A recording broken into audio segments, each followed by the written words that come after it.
Buffalo Bills are about to start off the year 9-0. Credit to the schedule makers here, as I know the Buffalo Bills have a lot of their harder games at home, but the Buffalo Bills have not lost a home game in almost 2 years. The last time they lost a regular season home game was also in November 2023, and the Bills always play better at home. They're already 3-0. They have another home game in Week 4 against the Saints. They are 0-2, but they do not look as awful as people thought they would look. The Patriots in Week 5, they haven't been that bad, but then again, the next two Bills games are at home. Then Monday Night Football, Week 6 in Atlanta. The Falcons, they actually don't look that bad so far. It's just Buffalo has been really great. Going into the bye, the Bills, right after that, are going to play against the Carolina Panthers. Not once in the Sean McDermott era have the Bills lost the game after the bye week. Right after playing the Panthers, they got a matchup against the Kansas City Chiefs. Yet again, at home. The Chiefs are 0-2 right now. To be fair, Rashee Rice and Xavier Worthy are not playing.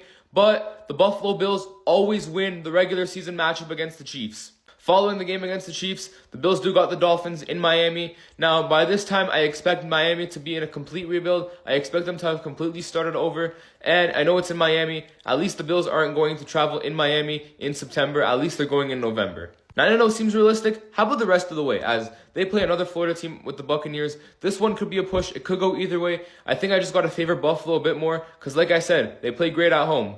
Now the Texans on Thursday Night Football. The Texans do not look like a scary team at all this season. And Sean McDermott does not lose on Thursday Night Football. Following that with the Steelers. And honestly, the Steelers defense does not look good whatsoever. By the time we play the Bengals, I think Jake Browning is still going to be the team's starting quarterback, so I like the Bills in that matchup, and it's at home.